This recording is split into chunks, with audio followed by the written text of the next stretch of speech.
베드로가 베드로 전서를 쓸 때는 아마도 숨고 곧 순교하는 것은 아닌가 하는 생각을 했던 것 같습니다. 당시에는 네로 황제의 박해가 이제 극심할 때였습니다. 그래서 참 소망이라는 하는 말씀을 가지고 소망을 가지자, 혹은 소망을 가지고 인내하자라는 말씀을 남기게 되었습니다. 그러나 생각한 것보다 순교가 빨리 이루어지지 않았고 조금 더 시간이 연장되는 것을 보고 아마도 베드로후서를 쓴 것은 아닌가 하는 생각을 하고 있습니다. 베드로후서는 베드로에게는 유언과도 같은 말씀입니다. 디모데후서가 사도 바울의 유언이라고 한다면 베드로후서는 베드로에게는 유언과 같은 말씀입니다. 여러분, 유언입니다. 유언이라고 하는 이 말은 듣는 사람으로 하여금 마음을 무겁게 하고 있는 것 같습니다. 정확한 것은 영어권에서는 성경을 유언이다 이렇게 본다고 합니다. 우리가 영어로 테스트먼트라는 영어를 단어를 쓰고 있는데 이 말의 의미를 보게 되면 유언이라고 하는 의미도 담겨 있다고 합니다. 성경을 보게 되면 예수님의 유언, 바울의 유언, 베드로의 유언, 요한의 유언, 모세의 유언 등 수많은 사람들의 유언이 있습니다. 성경은 한두 사람의 유언이 아니라 하나님의 사람들이 남긴 유언입니다. 우리가 보고 있는 성경은 유언입니다. 그런 마음으로 읽는다면 우리가 좀 더 진지한 마음으로 이 하나님의 말씀을 받아들이고 순종하지 않을까 합니다. 베드로후서에서 특이한 점은 베드로 자신을 예수 그리스도의 종이라고 하는 표현을 쓰고 있다는 것입니다. 베드로 전서에서는 전혀 언급되지 않은 말씀입니다. 종이라고 하는 말은 가장 낮은 신분을 말씀하고 있습니다. 여러분, 베드로가 어떤 사람입니까? 어떤 인물이었습니까? 그럼에도 자신을 종이요라고 하면서 예수님을 통해서 사도로 부르심을 받았지만 자신은 여전히 종이다라는 인식을 가지고 있다는 것입니다. 이것이 바로 우리 성도가 가지고 있어야 될 그런 인식이 아닐까 하는 생각입니다. 여러분, 종은 주인만 돋보이게 하면 되는 것입니다. 종은 철저히 자신을 감추고 우리를 세우신 주인만 높여드리면 되는 것입니다. 3절을 말씀합니다. 그의 신기한 능력으로 생명과 경건에 속한 모든 것을 우리에게 주셨으니 이는 자기의 영광과 덕으로서 우리를 부르신 이를 알므로 말미암음이라 라는 말씀을 하고 있습니다. 여기서 알이라고 하는 단어는 다른 말로 말하면 지식이라고 하는 말씀입니다. 한문으로는 알지자를 쓰고 있습니다. 여기서 말하고 있는 알미라고 하는 것은 무엇보다도 영적인 세계에 대한 인식과 지식을 말씀하고 있습니다. 영적인 세계에 대한 인식과 지식은 오늘 시대에 너무도 중요한 말씀이 되어버렸습니다. 존 칼빈이라고 하는 종교개혁자는 이런 말을 하였습니다.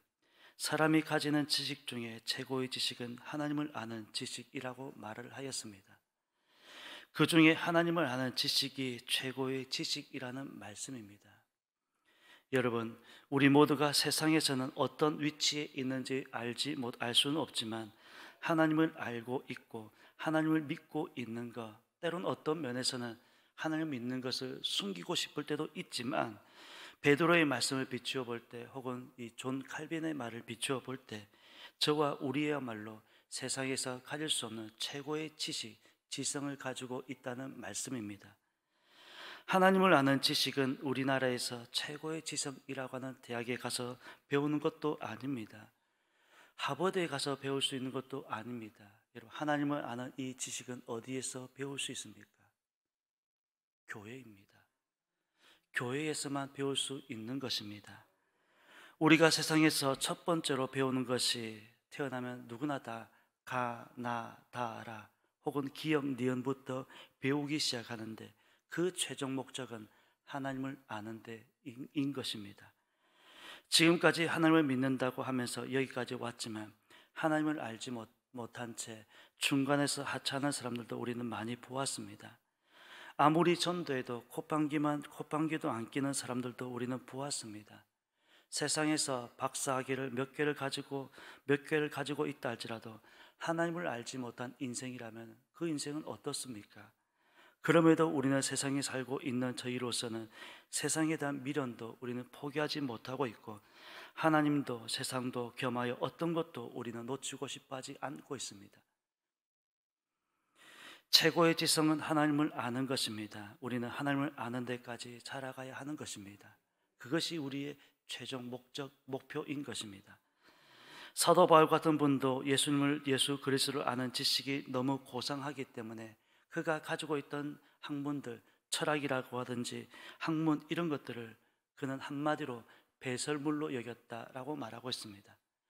자신이 가지고 있던 그 세상에서 모든 지식은 한마디로 배설물에 불과하다라고 말을 하면서 그가 최고로 여겼던 것은 바로 하나님을 아는 그 지식을 최고로 여겼던 것을 알 수가 있습니다.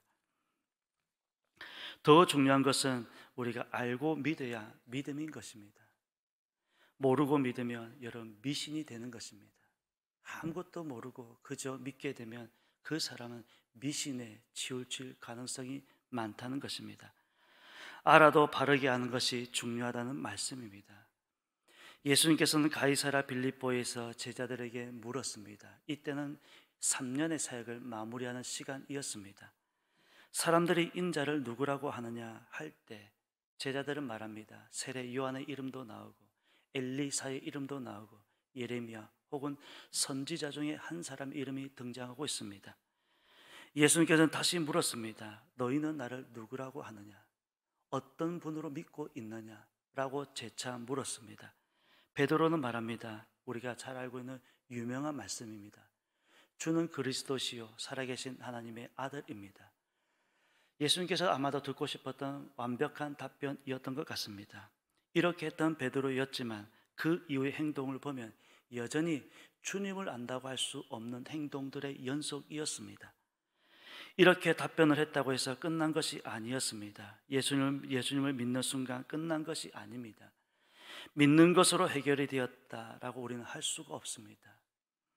처음에는 예수님을 믿어야 하는 것이고 예수님을 믿기 시작한 이후부터는 우리는 부단히 공부해서 최종 목적은 하나님을 아는 데까지 자라가야 하는 것입니다. 우리가 세상에서 돈을 벌고 학문을 배우고 무엇을 하든 그 최종 목적은 하나님을 아는 데까지 자라가야 한다는 것입니다. 그것이 우리의 최종 목표인 것입니다. 4절 말씀을 보게 되면 이로써 그 보배롭고 지극히 큰 약속을 우리에게 주사 이 약속으로 말미암아 너희가 정욕 때문에 세상에서 썩어질 것을 피하여 신성한 성품에 참여하는 자가 되게 하려 하셨느니라. 과거 성경에는 신의 성품이라고 하는 단어를 쓰고 있는데 오늘 본문은 신성한 성품이라고 하는 단어를 쓰고 있습니다. 말씀하시면서 5절과 6절, 7절 말씀을 보게 되면 그러므로 너희가 더욱 힘써 너희 믿음의 덕을, 덕의 지식을, 지식의 절제를, 절제의 인내를, 인내의 경건을, 경건의 형제 우애를, 형제 우애의 사랑을 더하라 라고 말씀하면서 오늘 이 말씀을 한마디로 신의 성품에 참여하는 자가 되라는 말씀을 들려주고 있습니다. 우리가 하나님을 믿고 알고 배워서 최종 목적은 신의 성품에 참여하는 것입니다. 베드로가 남긴 유언의 핵심은 바로 신의 성품에 참여해야 한다는 말씀이며 신의 성품에 참여하려면 한마디로 성장하고 자라야 한다는 말씀을 들려주고 있습니다. 그 과정을 5절부터 말씀하고 있는 것입니다. 여러분 세상에 살아보니 배워야 할 것이 얼마나 많이 있습니까? 우리가 돈을 벌기 위해서는 그 돈을 버는 목적을, 그 돈을 버는 과정에 대해서 우리는 배워야 하는 것이고 학문에 있는 과정 속에 있는 분들은 학문을 위해서 배워야 하는 것입니다. 그것도 만만치 않은데 교회 오니 또 하나님에 대해서 배워야 되는 것도 많이 있다는 것입니다. 배워야 하는 것들이 많은 세상이지만 그 중에서 하나님을 아는 지식은 최고의 지식으로 우리는 알려지고 있습니다. 하나님을 알기 위해서는 끊임없이 노력하지 않으면 안 된다는 말씀입니다. 그리고 최종 목적은 신의 성품에 참여해야 한다는 말씀을 오늘 베드로는 유언처럼 우리에게 남겨주고 있습니다. 믿음은 자라는 것입니다. 그 자리에 정체되어 있으면 안 되는 것입니다. 정체되어 있으면 무엇이든 썩게 마련입니다. 어떤 분을 보면 처음보다 많이 성장하고 자라신 분들이 있습니다. 그러나 어떤 분을 보게 되면 10년이 되고 20년이 되어도 그 자리에 머물러 계신 분들도 계십니다. 믿음은 자라는 것이며 우리의 최종 목적이 분명히 있다는 사실입니다. 오늘도 우리는 자라고 있습니다. 그리고 계속해서 자라야 하는 것입니다. 태어나는 어린아이가 아이로 머물러 있으면 안 되는 것처럼 자라고 또 자라야 하듯이 믿음도 마찬가지입니다. 그 믿음은 하나님을 알 때까지입니다. 우리가 하나님을 알 때까지 끊임없이 자라가야 하는 것입니다. 그리고 다 알았다고 할 수도 없습니다. 나는 다 배웠어. 그 자체가 교만인 것입니다.